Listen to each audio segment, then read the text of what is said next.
Aujourd'hui, c'est un adieu complexe un peu particulier que je vous propose. Ce nouveau numéro s'inscrit dans le cadre du Podcaston. Alors il s'agit d'une initiative caritative, celle visant à consacrer un épisode à une association. Le but est simple, sensibiliser les auditeurs, donc vous qui nous écoutez là tout de suite, à l'engagement associatif.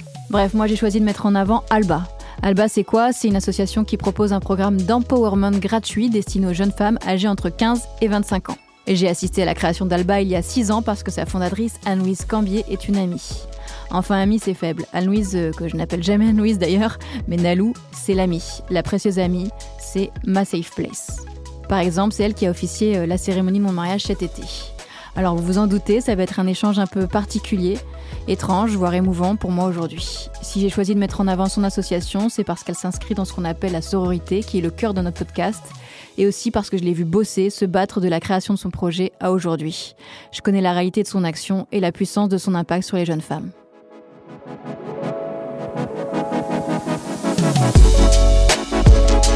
Ça va Nalou ? Ça va et toi ? Bienvenue dans Adieu complexe. C'est improbable de t'avoir ici, mais je suis ravie. Est-ce que tu peux te présenter ? Alors, je m'appelle Anne-Louise Cambier, j'ai 37 ans et j'ai grandi en Normandie. C'est là que je t'ai rencontrée. Tout à fait. À Caen ? Je suis la fondatrice d'une association qui s'appelle Alba. Ça consiste en quoi, Alba ? Alba, c'est un programme gratuit d'empowerment qui accompagne les jeunes femmes qui sont âgées entre 15 et 25 ans afin qu'elles puissent choisir leur orientation, aussi bien au niveau scolaire, académique qu'au niveau professionnel. Et la finalité, la mission de fond de l'association, c'est de favoriser l'indépendance économique de toutes les femmes. Concrètement, ça se matérialise comment ? Alors, on lance des appels à candidature sur les territoires sur lesquels on agit. Donc, on agit dans 2 régions, donc en Île-de-France et en Normandie, bien entendu. En Normandie, on est à Caen et à Rouen, et en Île-de-France, on est à Cergy, et on a une promo Paris-Île-de-France qui est ouverte à tous les départements d'Île-de-France. On lance un appel à candidature pour annoncer qu'il va y avoir une nouvelle promo Alba. De là, on va constituer un groupe d'une 15aine de jeunes femmes, et leur aventure démarre avec 5 jours d'ateliers collectifs. Et tu lances la candidature où ? Alors, les réseaux sociaux, et il y a un gros travail de fait aussi avec les acteurs jeunesse locaux. Dans les, je sais pas si ça existe encore, MJC ou des Exactement. choses comme ça, ouais. Par exemple, Alba a pris vie à la MJC du Chemin Vert à Caen, que tu connais. Mais on travaille avec les bureaux d'information à la jeunesse, les missions locales. Les écoles ? Les écoles, on pourrait, mais pas tant que ça. Finalement, c'est beaucoup avec les acteurs associatifs et qui accompagnent la jeunesse vraiment en dehors du champ de l'école. Et ça se limite pas à être un programme d'orientation ? En fait, finalement, je sais qu'il y avait un partenaire financier qui m'avait marqué parce qu'il m'avait dit, en fait, vous leur donnez des outils pour se lancer dans la vie. Et c'est vrai que ça va au-delà de la vie professionnelle, puisque avant d'être des professionnels, on est des humains. Et c'est ça aussi qu'on essaie de leur faire comprendre, c'est qu'elles prennent conscience de qui elles sont. Donc c'est un programme dont la méthodologie repose principalement sur la connaissance de soi, la confiance en soi, et comment on met cette connaissance de nous-mêmes, qui nous donne confiance en nous, au service de nos projets professionnels, mais finalement de nos projets de vie. Et il y a les rencontres, d'abord les rencontres entre elles finalement, parce que c'est Exactement. Des jeunes filles qui se posent des questions et qui cherchent peut-être un chemin et qui vont le trouver ensemble. Profondément, je pense que l'aventure, elle est avant tout collective. Il y a vraiment une sororité qui se met en place entre elles. Je suis souvent interpellée par le fait qu'elles disent que c'est la première fois qu'elles se sentent sécures dans un espace uniquement entre femmes. Ça déconstruit aussi cette idée qu'entre femmes, on se tirerait dans les pattes, etc. Non, finalement, quand les règles sont autour de la bienveillance, ça se passe extrêmement bien et ça nous emmène et nous tire vraiment vers le haut. Et c'est vrai que c'est ce qu'elles vivent d'abord entre elles, mais aussi à travers les rencontres que nous, on crée. Donc, on invite, durant cette semaine d'atelier collectif, des rôles modèles qui viennent raconter leur parcours. On allait venir dans un deuxième temps, il y a ces rencontres-là aussi. C'est très, très fort, la rencontre entre les rôles modèles et les jeunes femmes. Parce que finalement, c'est du concret. C'est des vraies histoires de modèles, vie. Voilà, c'est ça. En fait, elles racontent leur histoire. Le dénominateur commun entre ces femmes qu'on invite, il peut y avoir des femmes médecins, des femmes ingénieurs, des artistes. C'est vraiment extrêmement varié en termes de profil professionnel. Leur dénominateur commun, c'est qu'en fait, là où elles sont, on ne les y attendait pas au départ. Et du coup, ça vient tout le temps faire écho avec ce qu'on a vu en atelier. Est-ce que tu as des exemples à donner ? De rôles modèles qu'on a pu avoir ? Ouais. On en a eu plein. Là, spontanément, je ne sais pas pourquoi, celle qui me vient en tête, c'est Nesrine Slaoui. Parce qu'on en entend beaucoup parler en ce moment aussi.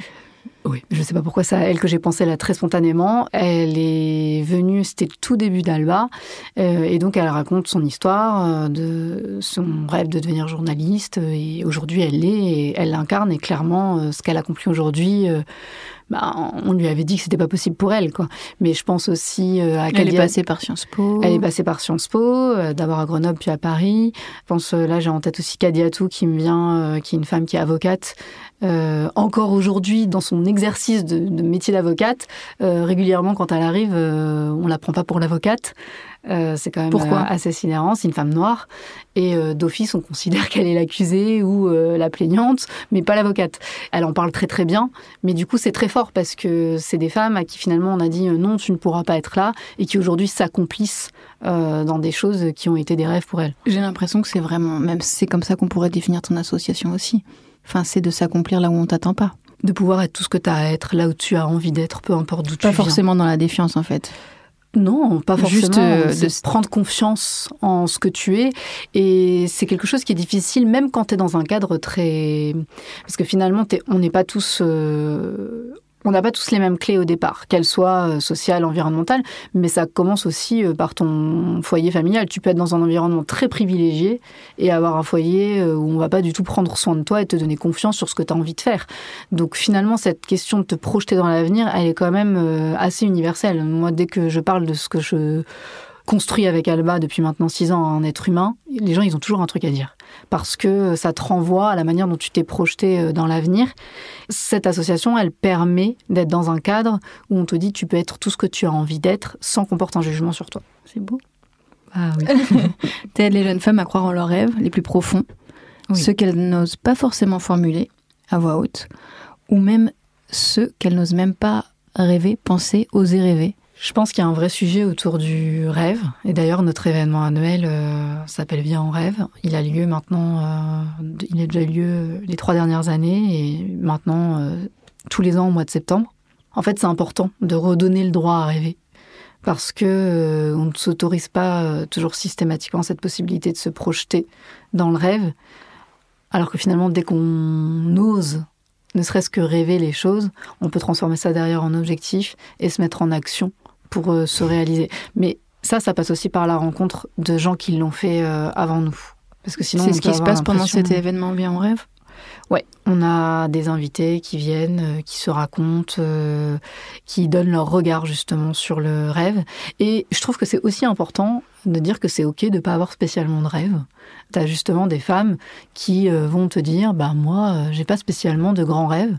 J'ai plutôt des objectifs et je vais m'accomplir à travers ça. Et puis finalement, à la fin, je me rends compte que c'est quelque chose que j'imaginais pas au départ pour moi. On n'a pas tous le même esprit. Il y a des gens qui vont être très rêveurs, il y a des gens qui vont être beaucoup plus pragmatiques. Et je pense que c'est aussi important d'ouvrir des chemins multiples pour toutes les différences qu'il peut y avoir entre chaque être humain. D'où est venue la création d'Alba ? D'un constat ? Alors, il y a un constat qui est évident, qui est... aujourd'hui, tu as en France, un jeune sur 5, tout milieu social confondu, te dit ne pas avoir choisi son orientation.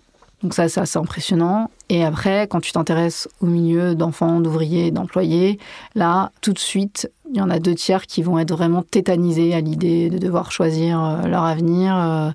L'idée même de penser à l'orientation est source d'angoisse terrible. C'est encore pire depuis le Covid. Ça n'a pas arrangé les choses. Pourquoi ? Parce que je pense qu'il y a eu un renfermement sur soi, que la société va pas forcément très très bien et que du coup, c'est quand même une génération à qui on a dit vous êtes une génération, je sais plus les termes, mais une génération sacrifiée. Et je sais plus les termes exacts qui avaient été dits pendant le Covid, mais c'est très difficile quand tu es jeune d'entendre ça parce que c'est comme si on te coupait toute projection vers l'avenir. Donc ça, c'est hyper dangereux. Et ça, faut le transformer, parce que l'être humain, par définition, il a besoin de pouvoir se projeter vers un objectif.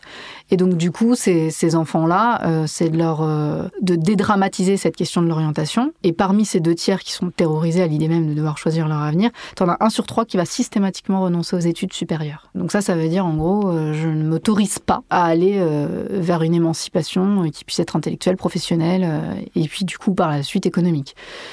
Et ça, c'est beaucoup lié à des problèmes de confiance en soi, des problèmes financiers. C'est clairement établi par des études. Et les plus concernés par ce renoncement, ce sont les jeunes femmes. Donc ça, c'est très pragmatique. Il y a une autre étude qui est ressortie il y a très peu de temps, c'était il y a 1 an ou 2, justement, qui a été faite post-Covid, qui démontrait que les jeunes femmes s'autocensurent beaucoup plus que les jeunes garçons sur Parcoursup. C'est-à-dire qu'avec un niveau qui leur permettrait de déposer des vœux sur Parcoursup, je te dis n'importe quoi, pour candidater à Sciences Po, elles ne se permettent même pas de déposer le vœu, alors qu'elles ont le niveau académique. Et pourquoi ? C'est toujours cette histoire de confiance ? C'est beaucoup expliqué à travers le problème de confiance en soi que les jeunes filles vont s'autoriser. Donc c'est vraiment quelque chose je pense que c'est très ancré finalement en nous, dans la société. Après, quand autour de toi, tu n'as pas de modèle, c'est difficile aussi de te dire que toi, tu vas pouvoir avoir ta place et de prendre ta place. Je pense que pour tous les êtres humains, finalement, de manière individuelle, c'est très difficile de trouver sa place dans la vie. Et nous, c'est là-dessus qu'on va les accompagner et de dire que c'est quelque chose qui finalement est fragile tout au long de la vie et que c'est pour ça que ce qui est très important, c'est d'apprendre à te connaître toi et à prendre confiance en ce que tu es toi et de savoir que c'est pas quelque chose qui va s'acquérir typiquement à travers les 5 jours d'atelier collectif d'Alba. Clairement pas. Ça, c'est du bullshit. C'est quelque chose que tu vas apprendre à muscler et que tu vas devoir muscler tout au long de ton existence parce que ton existence, ça va être ponctuée d'épreuves. Parce qu'il y a les 5 jours d'atelier qui, Absolument. au cours de ces 5 jours, intervention d'un rôle modèle, atelier entre elles. Ouais. Et là, la promotion s'arrête. La semaine d'atelier collectif où on se voit tous les jours s'arrête. Mais en vrai, ce que je leur dis tout le temps, c'est le début. C'est-à-dire qu'après, nous, on va les accompagner individuellement. Parce que si tu les rencontres pendant cette semaine-là, ils vont te dire qu'Alba, c'est incroyable, que ça a changé leur vie, etc. Et je ne doute pas de leur sincérité. Mais après, il y a des réalités quand tu retournes dans ton quotidien, face à tes difficultés, qu'elles soient familiales, sociales, académiques, j'en sais rien. Mais tout le monde rencontre différentes difficultés. Ces difficultés-là, elles peuvent te tétaniser, elles peuvent te bloquer pour pouvoir avancer. Et donc, c'est là que l'accompagnement individuel, il devient indispensable. Donc, nous, on a une équipe pédagogique qui va les accompagner et on mobilise aussi des bénévoles qui vont les accompagner à raison d'1 heure par mois, qui sont des femmes qui sont dans plein de milieux professionnels différents et qui vont s'engager bénévolement pour accompagner ces jeunes femmes. Donc ça, petit appel, on a tout le temps besoin de femmes qui ont envie de venir aider les jeunes filles. Donc ça, c'est un point qui est très important, l'accompagnement individuel, parce que finalement, on va faire perdurer cette bulle de sécurité, mais à l'échelle individuelle.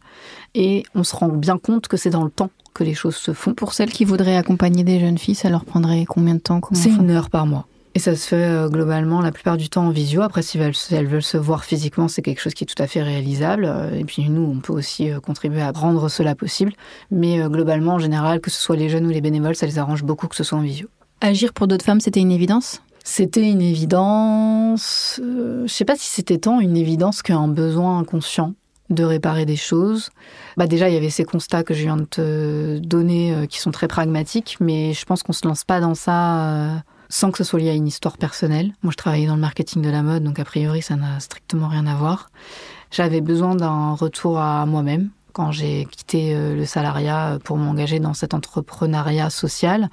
Et ça vient de mon histoire familiale. J'ai ma grand-mère qui s'est retrouvée veuve à l'âge de 36 ans. Moi, aujourd'hui, j'en ai 37. Donc, je me dis, mais mon Dieu, qu'elle était jeune. Et elle ne travaillait pas. Parce que ma grand-mère, elle s'est mariée en 1959. Qu'en 1959, pour travailler, il fallait demander l'autorisation de ton mari. C'est pas si loin. C'est important de le rappeler. En soi, mon grand-père était OK pour qu'elle travaille. Mais vu que c'était pas forcément dans les mœurs, elle s'est dit, mais moi, j'ai envie de m'occuper de mon foyer. C'est ça qu'une femme, elle fait, c'est de s'occuper de son foyer. Et elle avait un mariage qui était très heureux, sauf que quand du jour au lendemain, brutalement, la vie t'arrache ton mari et que tu te retrouves veuve avec 4 enfants âgés de 17 à 7 ans et que tu n'as plus de ressources, ça devient très compliqué la vie. Et ça, je pense que ça a été... Alors moi, ça m'a jamais été compté comme un drame et je pense que j'ai pris conscience de ce drame, j'étais quasiment à l'aube de mes 30 ans, au moment où j'ai perdu ma grand-mère. Parce que comment elle s'en est sortie, elle ? Ça n'a été que de l'entraide. Ma grand-mère, elle n'a jamais retrouvé d'autonomie économique. Ça a été une entraide qui s'est faite et souvent qui se fait autour des femmes. Moi, c'est parce que je souhaite... là, je suis jeune maman récemment. Il se trouve que j'ai une petite fille. J'ai pas du tout envie que ma petite fille elle se retrouve à vivre des choses comme ça. Et on se rend compte que c'est très fréquent. Et quand je rencontre les jeunes femmes d'Alba, régulièrement, je me retrouve face à des jeunes femmes qui disent « mais c'est l'histoire de ma maman ». Elles me parlent même pas de leur grand-mère. Donc leur maman, ça veut dire qu'elles sont impactées par cette situation. Et c'est là où, pour moi, il y a un vrai enjeu autour de l'autonomie économique des femmes, mais ça passe par aussi des engagements des entreprises sur l'égalité économique et professionnelle. Aujourd'hui, on sait très bien qu'à poste égal, responsabilité égale, il y a encore des écarts de salaire qui sont sidérants en France. Et c'est là-dessus, moi, que je veux engager. Je veux engager les entreprises partenaires, mais c'est aussi important que nous, en tant que femmes, on s'empare de ces questions et qu'on s'éduque. Aujourd'hui, on est beaucoup dans de la sensibilisation à travers Alba, mais à terme, moi, je voudrais même qu'on crée des ateliers d'éducation financière et qu'il y ait une brique qui se rajoute à celle que je t'ai donnée, donc des ateliers collectifs et de l'accompagnement individuel, qui soient des ateliers d'éducation financière. Ça me semble indispensable. Tu ferais comment ? Aujourd'hui, alors moi, j'ai fait des rencontres à travers Alba, notamment, je pense à une femme en particulier qui, elle... a beaucoup travaillé sur les questions d'égalité économique et professionnelle. Elle a même écrit un livre autour de ça, sur comment t'en sortir en tant que femme dans le monde du travail pour évoluer, pour aller négocier un salaire, demander une évolution professionnelle. Moi, je voudrais construire des ateliers qui soient de la gestion du budget, toute simple. Donc vraiment, comment je me crée mon autonomie. Mais tu sais, à côté, je travaille pour une chaîne sur l'éducation. Et je demande tout le temps à mes invités qu'est-ce que vous changeriez, quelle matière vous apporteriez. Et ça revient de manière systématique. Oui. Donc c'est des adultes qui parlent, mais sur ce qu'ils auraient aimé apprendre enfant. Et ils disent qu'ils auraient aimé avoir toutes ces notions d'administration, de gestion de l'argent, de gestion des finances. C'est vrai que c'est pas mon point fort. Je pense que ça m'aurait aussi pas fait de mal.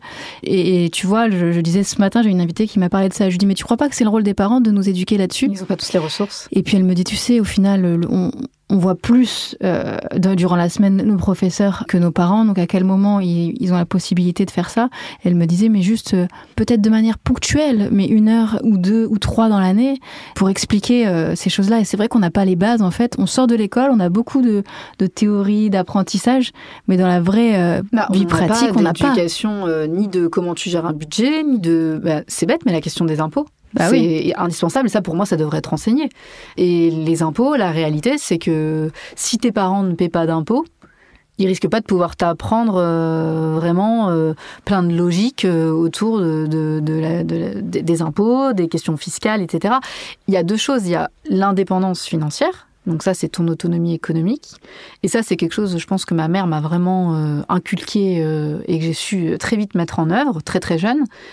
Mais moi, j'aurais aimé, et ça, moi, ma mère, elle n'avait pas les outils, c'est la liberté financière. C'est-à-dire comment tu te crées de la liberté financière quand tu atteins un certain... Comment tu distingues les deux, en fait ? Ta liberté financière, c'est comment tu apprends à investir, comment tu apprends à avoir d'autres ressources que juste ton salaire. Et moi, c'est des choses où je suis tout juste en train de m'éduquer autour de ça, à 30 ans passés. Je suis pas du tout éduquée à ça. Mais t'es loin d'être la seule. Je pense que c'est généralisé. Et ça, pour moi, il y a un vrai manquement. Et plus on sera éduqué, plus derrière, on pourra s'émanciper économiquement. Ça, j'en suis profondément convaincue. Donc ça, c'est les prochaines étapes pour Alba. Absolument. Quelle place joue l'acceptation physique de soi dans la poursuite de ses rêves, et notamment de ses rêves professionnels ? Alors, je sais pas quelle place ça occupe dans la poursuite de nos rêves. Mais ce que je peux constater, c'est que l'acceptation physique, elle est difficile pour, j'allais dire, toutes les femmes, en tout cas presque toutes. Nous, aujourd'hui, c'est pas un sujet qui est complètement traité chez Alba. Mais en partie. En partie, parce qu'on parle beaucoup de confiance en soi, mais c'est pas tant que ça, finalement, évoqué. Et moi, je ne pars pas sur ce terrain-là parce que je trouve que faut faire très attention quand on est en collectif. Tu peux créer aussi des traumas si tu viens toucher à des choses qui sont trop douloureuses. Puis en plus, le physique, ça touche le corps. Il y a plein de choses. Tout ce qui touche au physique peut aussi ramener à des traumas vécus. Quand tu accompagnes des femmes, très vite, tu es face à la question des violences sexuelles, malheureusement. C'est une réalité, même si nous, c'est pas du tout le cœur de la mission de l'association. Là, c'est des choses qui, malheureusement, émergent. Donc, je veux pas aujourd'hui qu'à travers les ateliers tels qu'ils sont, on parte sur ces sujets parce que je pense qu'ils doivent être traités par des professionnels et de manière très saine. En revanche, c'est des discussions que j'ai déjà eues avec des professionnels pour proposer ce type d'atelier aux filles sur l'acceptation du corps, quel rapport j'ai à mon corps, comment je m'accepte dans mes formes notamment, parce qu'il y a des vrais sujets sur le poids pour les femmes. Donc tout ça c'est des choses auxquelles je suis très ouverte. Le poids, ça revient presque systématiquement dans nos épisodes aussi. Absolument, mais parce qu'il y a des injonctions extérieures qui sont énormes. Donc aujourd'hui, c'est pas des choses qui sont abordées en tant que telles. Après, ça peut être évoqué par exemple par une rôle modèle qui vient et qui, elle, à travers son vécu, va l'évoquer. Et du coup, ça va générer des réactions aussi chez les jeunes femmes. Moi, j'ai déjà été en discussion avec des professionnels qui seraient à même de créer des ateliers autour de ça. Mais moi, je veux que ça soit mené par des professionnels et dans un cadre très safe pour redonner de la force et ne pas recréer des traumas sur les traumas. Et ça, je pense que c'est très, très important quand tu abordes la question du corps. Après, ce qu'on aborde profondément, c'est l'acceptation de soi, de qui on est en fait. Un truc que je répète souvent aux jeunes, on nous dit tout le temps d'aller travailler sur nos failles. C'est la même chose finalement pour notre corps. On va aller, j'en sais rien, on va t'inciter à aller perdre du poids. Admettons que tu as de l'embonpoint, on va te dire faut que tu perdes du poids. Au lieu de se concentrer... Alors que ça se trouve, tu as des yeux magnifiques en fait. Ça se trouve, tes yeux sont tellement magnifiques et que si tu prenais conscience de ton regard, de la beauté de ton visage, et bien finalement, tu pourrais t'accepter dans tout ce que tu représentes et ce que tu es. Et ça marche aussi bien pour l'intérieur que l'extérieur. Donc ça, on l'aborde beaucoup, beaucoup, beaucoup et on se rend compte que finalement, les jeunes, elles n'ont pas d'espace où elles peuvent aborder la possibilité d'être elles-mêmes, la possibilité de ne pas rentrer dans une case. Il n'y a pas beaucoup d'espace qui permettent ça. La plupart du temps, on leur demande d'être conforme à un attendu, à un prérequis. Et ça, c'est très... Au-delà d'être difficile, c'est douloureux, ça abîme les êtres humains. Et je pense qu'on est tous plus ou moins concernés par ça dans nos constructions. Et qu'en fonction des adultes qu'on a sur notre chemin, la difficulté, elle est plus ou moins accrue. Toi-même, est-ce que tu t'acceptes physiquement ? Oula. Je crois que j'ai profondément pris conscience de mon corps très récemment, parce que j'ai été enceinte l'année dernière. Je sais pas trop, je crois pas que j'ai jamais pu dire que je m'aimais physiquement. C'est triste, je trouve, mais je crois pas qu'aussi loin que je me souvienne, c'est quelque chose que j'ai pu me dire. Mais en revanche, le rapport au corps, je l'ai jamais autant mesuré qu'en étant enceinte. Parce que je m'étais jamais sentie limitée dans mon corps. J'avais eu ce privilège, parce que pour le coup, je trouve que c'est un privilège. C'est pas quelque chose... Enfin, tu choisis pas les facilités que t'as en sport, par exemple. J'ai jamais eu de difficulté en sport. Tu choisis pas de pas avoir de problème de poids, par exemple. Toutes ces choses-là, c'est la vie qui te le donne. Donc, j'avais jamais senti de limite dans mon corps. Et la grossesse m'a confrontée à ça. Parce que vraiment, quand t'es essoufflée et que t'es enceinte, tu te rends compte que non, tu ne peux pas marcher plus vite, c'est impossible. Ça, c'est très perturbant. Tu vois ton corps changer. Alors, en revanche, j'ai adoré être enceinte. Et je trouve que chose auquel on nous prépare pas en tant que femme, c'est l'après. Je trouve que c'est très violent. Et c'est pas qu'une question de prise de poids. Moi, j'ai très vite reperdu mes kilos de grossesse. Ton corps, il change. Il se transforme. Et ça, c'est hyper perturbant parce que c'est comme si tu savais plus qui tu étais. Et là encore ? Ah oui, moi là, je pense que je suis en plein dedans. Et tu vois, j'ai essayé de réfléchir un peu à ça puisque je savais qu'on allait en parler. Très jeune, donc moi j'étais très fine. Il se trouve que j'avais quand même beaucoup de poitrine par rapport à bien sûr, oui, ma taille. Non mais c'est vrai, t'étais ce qu'on appelle bien foutue, quoi. C'est dans les critères comme ça, dans les critères, en tout cas aux hommes aussi. Mais voilà, mais du coup moi c'est là où ça en est devenu un complexe, c'est-à-dire que quand ton corps il commence à changer à 13-14 ans, moi je me tenais très droite, j'ai fait de la danse classique donc je me tenais très droite, j'avais pas du tout de problème de posture. Aujourd'hui on voit comment je me tiens, c'est catastrophique et d'ailleurs aujourd'hui du coup j'ai un complexe par rapport à ma posture parce que quand je me vois en photo je me dis mais mon Dieu je vais finir bossu, mais en fait c'est quelque chose que j'ai développé pour cacher ma poitrine. Parce que je voulais surtout pas qu'on voit que j'avais de la poitrine. Je mettais des cols roulés, je voulais surtout pas qu'on voit. Toujours, c'était pas... Oui, non, toujours, mais je le vivais vraiment avec... quand t'es adolescent, c'est difficile, je trouve, ces questions-là. J'avais mes cheveux blonds aussi. Je voulais pas qu'on me définisse parce que souvent est associé comme la blonde avec une poitrine. Voilà, on t'a associé à une plastique qui dit plastique dit pas de cerveau. Ça tu vois, c'est dans mes questions à venir. C'est vrai. Ouais, je me souviens que tu m'as toujours dit quand on est une jolie fille, on n'est pas pris au sérieux. C'est horrible et moi j'avais pour obsession non seulement de pas être ramenée à mon physique. Je voulais pas être sexualisée en fait. Je voulais pas que on me voit comme une femme qui va vers les hommes, qui aime les hommes et qui n'est réduite qu'à ça à travers des critères physiques. J'avais besoin qu'on voit au-delà de mon intellect, qu'on voit mon cœur. C'était ça qui était important, qu'on voit ce que j'avais dans mon cœur. Je savais pas l'exprimer comme ça évidemment parce que quand t'es adolescente, t'as pas les outils pour ça. Et ça m'a poursuivi mais des années et ça a été une grande souffrance pendant très longtemps. Moi, j'ai mis en place plein d'armures, plein de mécanismes. On me disait souvent que je regardais très mal. Alors que j'avais absolument pas la volonté de mal regarder. Mais en fait, c'était une manière de pas être avenante, parce que si j'étais avenante, on allait dire que. Mais tout ça, c'était très inconscient. Je l'ai déconstruit beaucoup plus tard. Donc tout ça, ça a été des choses difficiles. Et puis à un moment donné, je suis partie à Paris. Je trouve que Paris, t'es dans un anonymat déjà qui te sauve par rapport à ce que tu renvoies physiquement. Les gens, ils te calculent beaucoup moins. Ça m'a aidée. Et complètement inconsciemment, je suis partie dans le secteur de la mode. Et pour le coup, là, je remplissais des critères physiques qui sont attendus. Donc, on m'a plus embêté avec mon physique. Ça n'a plus été un sujet. Mais ça, c'était inconscient. Hein. C'est après que je l'ai analysé. Parce que moi, petite fille, je n'avais jamais rêvé de travailler dans la mode. Et à un moment donné, surtout au moment où j'ai commencé à partir de cet environnement-là, quand justement je me suis tournée vers Alba, je me suis dit, mais attends, moi je voulais être maîtresse d'école, avocate, éducatrice spécialisée. Donc tu vois beaucoup plus le lien avec Alba qu'avec le marketing de la mode, quoi. Et je me dis, mais qu'est-ce que j'ai été faire là-dedans ? Alors, il y a une question de rencontre, d'opportunité, il fallait que je travaille. Je me posais pas 25 000 questions, j'avais pas trop le temps de rêver parce que j'étais vraiment en mode survie pour m'en sortir.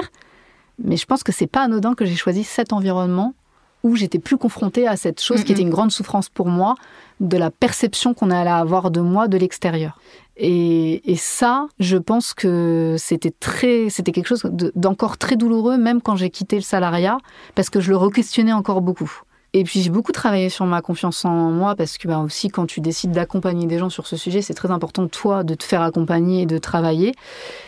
Et en fait, il y a une nana qui s'appelle Charlotte qui m'a dit « Non, mais alors en fait, tu sais quoi ? Tu vas transformer cette croyance que d'être perçue comme une jolie fille qui, du coup, non seulement potentiellement est bête, mais potentiellement est méchante. » Moi, ça m'horrifiait qu'on me voit comme quelqu'un de méchant. Je me disais « Mais pourquoi ? Moi, je suis gentille. » Et elle me disait « Faut que tu te vois comme un effet Kinder Surprise. » Ça m'a fait beaucoup rire quand elle m'a dit ça. On aime beaucoup cette image. Mais elle est folle. Mais en fait, je me suis attachée à cette image. Et je pense que c'est incroyable. Elle s'appelle Charlotte. Elle est géniale. En fait, quand elle m'a dit ça, moi, je me suis accrochée à cette image. Je me suis accrochée à cette idée de me dire, ok, les gens, ils vont peut-être avoir une perception de moi au départ. Cette perception, elle leur appartient. Mais en fait, il ne faut pas que je me mette des protections, comme regarder mal, mettre une barrière et de m'empêcher d'aller vers eux pour me protéger de cette projection qu'ils vont avoir. En fait, il faut juste que je sois moi-même et ils vont découvrir que je suis un être humain génial. Et elle m'a débloqué un truc. Et c'est vrai que je pense que les gens, ils ont toujours ce problème de perception vis-à-vis de moi. Mais par contre, pour moi, ça n'est plus un problème depuis maintenant, j'ai envie de te dire, 6-7 ans. Est-ce que tu as l'impression qu'être une femme en 2025, ça reste tout aussi complexe, toujours aussi complexe ? Tu évoquais l'histoire de ta grand-mère, toi qui suis les femmes d'aujourd'hui. Oui, moi je pense que d'être une femme, c'est... Puis là, on le voit avec tout ce qui se passe politiquement, ça questionne quand même énormément. Je trouve que le corps de la femme est en permanence pris à partie. Quand elles sont trop déshabillées, ça commence... Enfin, tu vois, moi je suis sidérée qu'on attaque des jeunes filles parce qu'elles sont en crop top, et puis après on invente des problèmes sur les abayas. En fait, finalement... Comment elles doivent s'habiller ? Quand elles sont couvertes, ça vous va pas. Quand elles sont en crop top, ça vous va pas. Et je trouve que c'est le reflet, ça dit quelque chose de notre société qui est quand même dramatique. C'est que pour d'autres raisons, on instrumentalise le corps des femmes. Et en plus, le problème de fond, c'est pas les femmes, c'est de les utiliser pour d'autres enjeux, d'autres objectifs. Mais c'est tout le temps les femmes qui vont en être victimes. Non, je pense qu'il y a beaucoup d'avancées, il faut les reconnaître. Mais en revanche, il ne faut surtout pas les prendre pour acquises. Un truc qui l'incarne énormément, c'est le droit à l'avortement. Quand tu vois comment il est remis en question dans plein de pays, je trouve que c'est dangereux parce que notre liberté, elle se situe quand même beaucoup là, parce que la maternité va t'assigner, en fait. C'est une réalité. Et si elle n'est pas choisie, si elle n'est pas vécue pleinement, parce que déjà, je trouve que quand elle est choisie et vécue pleinement, c'est pas facile, parce qu'il y a une inégalité qui se jouera de toute façon avec ton conjoint. C'est inévitable, même si tu as un super conjoint, c'est inévitable. Et du coup... à partir de là, je suis en plein dedans. Oui, mais c'est les réflexions que j'ai aussi. Moi, j'étais déjà très sensible à ça avant, mais là, en étant dedans, et j'ai un mari génial, je tiens à le souligner, vraiment, il est bisous ça. Il est top, mais il a beau être génial, il y a des réalités déjà dans notre corps. L'accouchement, tu t'en remets pas du jour au lendemain de ton accouchement. Physiquement, je parle même pas de l'aspect. Non, mais c'est quelque chose. Je ne vais pas stresser. C'est quelque chose que tu sais à quel point je l'ai vécu avec joie et une grossesse où tu étais tout le temps dans quelque heureuse chose d'accueilli. épanouie. Mais déjà, tout le monde ne va pas réussir à l'accueillir de cette manière-là, et je trouve qu'on n'est pas assez accompagnés, nous les femmes, là-dessus. Déjà, premièrement, c'est important de le souligner, c'est que à la fois, je pense que notre corps, il y a un traumatisme qui se joue, il y a plein de choses à se réapproprier, etc. Mais mon Dieu, quand nous sommes puissantes, on donne la vie. C'est nous les plus fortes, là. Ah non, mais moi, je dis que c'est un pouvoir magique, un super pouvoir. Et ils pourront jamais comprendre. Mais non, mais parce que tant que tu ne le vis pas, tu peux pas. C'est trop merveilleux. Moi, je vois mon bébé qui arrive, je me dis, mais mon Dieu, elle vient de moi. Et je me dis, mais je peux tout faire. Et mon mari, ce jour-là, il m'a dit, c'est bon, on peut aller sur la Lune parce que j'ai eu un accouchement qui était compliqué. Mais c'est vrai, c'est qu'en fait, si tu fais ça, c'est incroyable. Tu donnes la vie. Et c'est vrai que là, tu vois, j'ai plein de moments de doute qui sont liés à ces questions de comment je reprends ma vie professionnelle, quelle direction je donne à ma vie professionnelle, comment je redistribue les cartes, parce que moi, je veux aussi être une mère présente. Comment je fais tout ça ? Et je peux même pas t'apporter de réponse parce que je suis en plein dans ces questionnements. Mais quand les doutes me submergent trop et que ça me tétanise et que ça m'angoisse trop, je me dis, mais Anne-Louise, reviens à toi. T'as donné la vie. Tu peux tout faire. T'as donné la vie. Tout le reste, c'est rien à côté de donner la vie. Et ça, je pense qu'on peut toutes se le dire, peu importe ce que finalement on fait dans la vie. Enfin, t'as des femmes qui ont... Moi, j'admirais déjà beaucoup les femmes qui élèvent leurs enfants seules, qui ont très peu de ressources. Mais alors là, moi, depuis que j'ai accouché... Mais je me dis, mais ces femmes-là, c'est des reines. Et tu vois, j'aimerais leur dire. Et puis elles sont belles et elles ont des beautés tout aussi différentes les unes les autres. Et ça, plus on se le dira en tant que femme, plus on arrivera à grandir. Mais il faut créer des espaces aussi pour les femmes, je pense. Tu viens d'être maman d'une petite fille. Oui. Donc j'imagine que ta vision de ce qu'est être une femme, enfin de ce que ça signifie être une femme, a encore évolué. Déjà, c'était très fort avec Alba, parce que c'est des jeunes femmes quand même que j'ai en face de moi depuis 6 ans. À notre dernier événement annuel, quand j'ai dû prendre la parole, j'étais vraiment enceinte jusqu'au cou. Tout le monde me disait, mais tu vas accoucher là. Je suis témoin. Quand j'étais face à toutes ces jeunes femmes, en fait, j'étais obligée, c'était d'elles que je voulais parler, mais j'étais obligée de parler de ma fille. Toute cette année où j'ai été enceinte, l'année 2024 a été très particulière parce que j'étais enceinte quasiment toute l'année. Et donc, chaque événement que je vivais avec ces jeunes femmes d'Alba, même quand personne, à part mon mari et ma mère, n'était au courant de ma grossesse, j'étais avec ces jeunes femmes. Et vraiment, je parlais à mon bébé et je lui disais, regarde ce qu'on fait et tu vas voir, toi aussi, faut que tu prennes confiance. Et dès le départ, je lui disais ça. Et c'est intimement lié parce que je pense que si on offre un regard, mais ça c'est valable pour un enfant, quel qu'il soit, homme ou femme, sous lequel il fait bon vivre, je pense qu'on donne beaucoup de force. La confiance en soi, l'acceptation de nous-mêmes, que ce soit dans nos émotions, dans notre intellect ou dans notre corps, ça passe aussi par l'entourage. Et donc, moi, là, aujourd'hui, en devenant une maman, j'ai envie d'être une mère qui offre ça à son enfant. Nous, en tant que personne, alors moi, j'ai eu le privilège d'avoir une mère qui m'a offert ça, mais on n'a pas toujours ça. Du coup, c'est aussi, pour pouvoir dire, pour rebondir sur le titre de ton podcast, Adieu au complexe, pour pouvoir dire adieu au complexe, je pense que l'entourage, il est important. Tu vois, ma fille, j'ai envie de lui dire tous les jours qu'elle est... incroyable, de lui apprendre à se concentrer sur ses qualités. Et je le fais déjà avec la fille de mon mari. Je le fais beaucoup avec la fille de mon mari, quand on discute, etc. Elle a une maturité émotionnelle qui est hyper intéressante, qui est hyper mature, parce qu'elle est très jeune, elle a 12 ans. Mais c'est de lui dire tout ce qu'elle vaut, tout ce qu'elle est, de la valoriser. Je trouve aussi que c'est très important de dire aux enfants qu'on aime être en leur compagnie. Ça veut dire qu'ils sont intéressants, qu'ils sont agréables. Et ça, je pense qu'il faut le dire aussi aux petits garçons, attention, mais... le dire aux jeunes filles, c'est important. Et tout de suite, à l'adolescence, de toute façon, on est confronté. Et nous, en tant que femmes, c'est très particulier ce à quoi on est confronté. Et plus déjà on te l'a appris, plus il y a une fondation qui va se faire. Un de mes grands questionnements, et c'est valable dans Alba, c'est-à-dire que moi, Alba, je leur dis toujours, vous n'êtes que de passage, et tout ce que vous allez réaliser, ça ne sera jamais grâce à Alba, ça sera uniquement grâce à vous. Et dans l'éducation de mon enfant, c'est la même chose. Moi, je suis de passage dans la vie de mon enfant. Évidemment qu'un parent, il est très important, mais je peux disparaître n'importe quand, ça c'est une réalité. Et du coup, moi, mon job en tant que parent, c'est comment je fais pour que ma fille, elle puisse bien vivre sans moi. Ça, c'est très important. Et je pense que par rapport à cette acceptation de nous-mêmes, tout le temps où on est avec eux, que ce soit ces jeunes femmes dans le cadre d'Alba, quand je les accompagne, c'est de leur donner de la force, de leur donner de la confiance, de leur faire comprendre que les réponses, elles sont en elles. Pareil, dans mon rôle de maman, en tant que maman vis-à-vis de mon enfant. Mais derrière, c'est de leur dire, cultivez ça et entourez-vous d'êtres humains qui vont vous permettre de cultiver ça. C'est-à-dire que des êtres humains qui te ramènent, à commencer par une copine qui va te dire « Ah bah tiens, t'as pris du poids !» « Tiens, t'as l'air fatiguée aujourd'hui !» C'est des petites phrases qui sont anodines, mais qui sont très violentes finalement, qu'on n'a pas besoin d'entendre. Moi, quand quelqu'un me dit « Oh là là, t'as l'air fatiguée !» j'ai l'impression qu'on me dit « Oh là là, t'as une sale gueule !» Et t'as pas forcément... En tout cas, c'est tout le temps comme ça qu'on le perçoit, qu'on le reçoit. Mais je pense qu'en fait, t'as pas besoin d'entendre ça. Et je pense qu'en plus, tu peux te soucier de la fatigue de la personne que t'as en face de toi autrement qu'à travers que l'apparence. Que l'apparence. Et puis ça sous-entend, tu vois, par exemple, si, notamment pour les femmes, parce que les hommes, je crois pas qu'ils soient confrontés trop à ce genre de réflexion, d'injonction, mais tu vois, c'est tout de suite si t'es pas maquillée. Alors qu'en fait, t'es juste pas maquillée, c'est pas que... Et on va dire, dis donc, t'as une drôle de tête aujourd'hui, mais je me suis juste pas maquillée, j'ai envie de m'accepter comme je suis, donc laisse-moi tranquille, c'est ma tête. Qu'est-ce qui te rend le plus fier quand tu vois le parcours des anciennes participantes ? Alors, je peux pas utiliser le mot fier. Parce que... Ça serait t'approprier. Exactement. Moi, je veux m'approprier la trajectoire de personnes. Ce qui me rend profondément heureuse, c'est quand elles s'accomplissent dans des choses qu'elles ont envie de faire. Quand elles m'envoient, Anne-Louise, j'ai eu mon permis de conduire. C'est des petites choses... En fait, dès que j'ai de leurs nouvelles ou elles m'annoncent un accomplissement, ça me touche profondément. Mais vraiment profondément. Et je pense que c'est le genre de choses aussi que tu vis en tant que parent.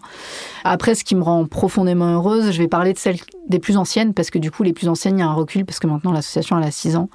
Je pense à Déborah, qui est une bénéficiaire de Caen. Quand je l'ai rencontrée, elle était au lycée, elle ne savait pas du tout où elle allait, etc. Et là, à l'heure où je te parle, elle est en échange à Chypre, en master. Et je trouve ça incroyable, parce que c'était vraiment quelque chose qu'elle ne s'autorisait même pas une seule seconde à envisager, de quitter son quartier à Caen pour pouvoir partir à l'étranger. C'était quelque chose qui était à des années-lumière de ce qu'elle projetait pour elle.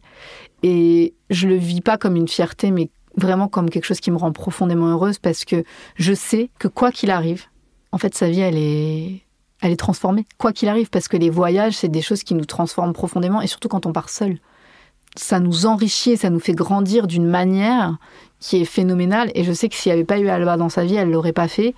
Jamais je m'approprierais ça comme une fierté, mais par contre, ça, vraiment, si je pense à ça, je peux m'endormir sereine le soir, tu vois. Ça te comble. Ça me rend trop heureuse. À quel moment tu te dis j'ai accompli ma mission ? Jamais. Je crois qu'on n'accomplit jamais. On n'aide jamais suffisamment, on n'aide jamais... faut avoir beaucoup d'humilité. Parce que moi, je trouve oui, on fait beaucoup, et à la fois, c'est pas du tout assez. Et surtout, je voudrais pouvoir en aider plus. Mais on n'est que des êtres humains, et nous, on est une toute petite asso avec très, très, très peu de ressources humaines et très peu de ressources financières. Il y a tellement, tellement, tellement à faire. Moi, je trouve qu'à partir du moment où tu accompagnes les gens, tu peux jamais te dire que t'as fait assez. T'as fait ce que t'as pu. Et je pense qu'on peut tous faire quelque chose. Tous autant qu'on est, et tous à différentes échelles. Il ne s'agit pas que tout le monde se mette à avoir des associations, ça ne serait absolument pas utile pour la société. En revanche, toi, dans ton entreprise, comment tu peux faire pour ouvrir tes recrutements de manière plus diversifiée, pour ouvrir ton esprit à pas forcément recruter uniquement des gens qui te ressemblent. Là, t'agis en fait quand tu fais ça. C'est énorme comme action. On peut tous faire des petites choses. Mm-hmm. Et je crois qu'il n'y a personne qui peut véritablement changer le monde. On voudrait tous pouvoir le changer, probablement, plus ou moins, mais en tout cas, il n'y a personne qui peut le faire. Et ça, il faut avoir beaucoup d'humilité. Mais on peut tous, à notre échelle, améliorer le monde de quelqu'un. Ça, j'en suis convaincue. C'est un peu quelque chose de difficile, parce que tu as l'impression que c'est jamais suffisant. Et à la fois, quand ça me monte trop et que ça m'angoisse, parce que justement, parce que c'est des vies derrière, c'est quand même des êtres humains, je me dis, en fait, faut avoir de l'humilité, tu fais que ce que tu peux. Et les personnes qui sont autour de toi, qui sont mobilisées aussi, ne font que ce qu'elles peuvent. Surtout auprès d'un public jeune, je trouve que c'est très important de leur dire dès le départ qu'on ne va pas faire de la magie, que nous, on est une petite bille qui est là pour aider. Il n'y a pas de recette, miracle, et que c'est quelque chose, c'est un travail permanent. Comment on peut faire, je dis ça pour ceux qui nous écoutent, pour t'aider dans ton action ? Donc, tu as dit tout à l'heure que tu avais besoin de bénévoles, 1 heure par mois pour un suivi individuel. Des femmes qui auraient envie, des professionnels qui auraient envie d'accompagner des jeunes femmes dans leur entrée dans la vie professionnelle ou dans la direction qu'elles prennent dans leurs études. Effectivement, ça te prend 1 heure par mois. C'est tout à fait réalisable. Ça, on a besoin. Prochainement, on va avoir des fiches de poste qui vont être publiées sur des postes bénévoles, sur d'autres fonctions plus support, sur notamment la communication, mais aussi sur la partie pédagogique et recherche de fonds. Et on a des besoins, comme toutes les associations, financiers qui sont évidemment énormes pour soutenir, pérenniser tout ce qu'on construit depuis 6 ans. Aujourd'hui, les filles, elles sont près de 300 bénéficiaires. On dépassera le cap des 300 là à la fin d'année 2025. Ça, c'est hyper important de donner de la qualité, surtout qu'on a une communauté qui est très solide. C'est-à-dire que les filles qu'on a rencontrées il y a 5 ans, elles sont toujours là sur des événements interpromos, etc. Donc, c'est comment on accompagne au mieux toutes ces jeunes femmes-là. Et pour ça, il y a besoin de moyens. Mais dans l'idée, c'est aussi comment on pourrait en accompagner plus. Et là, il faut aller chercher plus d'argent. Et donc là, c'est vraiment soit des dons. Il y a une page dons sur le site internet d'Alba. Donc ça, c'est très facile. Tout est vraiment hyper bien. Oui, c'est un parcours guidé. Ça prend quelques secondes. C'est un parcours guidé. Il n'y a pas de petits dons. Vraiment, tout don est le bienvenu. Et puis après, c'est aussi tout ce qui est fondation d'entreprise, entreprise qui a envie de s'engager à nos côtés. Alors, il y a l'aspect financier, mais au niveau des entreprises, il y a aussi, là, parmi les personnes qui nous écoutent, si quelqu'un se dit « mais moi, j'ai envie de créer une immersion en entreprise », c'est très facile à créer, de créer un groupe, d'aller créer la rencontre, de faire découvrir des métiers. Il y a des enjeux de mixité professionnelle dans certaines branches. Il y a des enjeux de recruter plus de femmes. C'est important aussi de faire découvrir vos environnements, vos entreprises. Et si vous avez envie de nous ouvrir les portes, nous, on sera très heureuse de rentrer. C'est bien noté. Merci d'avoir partagé avec nous ce moment, Nalou. Bravo pour ton engagement et je suis fière d'avoir une amie, d'avoir dans ma vie surtout une personne comme toi. Pour plus d'infos sur Alba, il y a aussi l'Instagram qui est très bien fait, je trouve. Merci. Voilà. Non mais c'est vrai, je veux dire, au-delà des jeunes femmes qui ont besoin concrètement de toi, il y a aussi, juste en tant que femme, moi à mon âge, il y a des vidéos, des témoignages qui portent, qui te rappellent à aussi nos rêves, parce que même en étant adulte, parfois on s'égare et on les oublie. Et pour avoir assisté plusieurs fois à ton événement Viens on rêve, tu ressors de là en revenant à la petite fille que tu es, puis en t'autorisant à nouveau à croire aux rêves, quoi. Absolument. Il n'y a pas de limite d'âge et on peut toujours y revenir et ça fait beaucoup de bien. Donc voilà, sur l'Instagram, il y a pas mal de témoignages qui font du bien. Oui, ça fait énormément de bien et je pense qu'on en a besoin à plein de moments, plein d'étapes de nos vies, profondément. Voilà, cet épisode un peu spécial touche à sa fin. J'espère que vous l'avez apprécié et je vous encourage à visiter le site www.podcaston.org pour découvrir des centaines d'autres associations à travers d'autres excellents podcasts. C'est aussi l'occasion, si vous en avez la possibilité, de faire une promesse de don pour Alba. Et là aussi, cela se passe sur podcaston.org très facilement. On compte sur vous et merci pour votre fidélité à ce podcast. Adieu Complexe, c'est tous les 15 jours sur toutes les plateformes de podcast. Apple, Deezer, Amazon, Spotify. N'hésitez pas à liker et à commenter. Et puis bien sûr à suivre nos aventures décomplexées sur mon compte Instagram MalikaMénard14. Vous savez à quel point notre lien, nos échanges sont importants pour moi.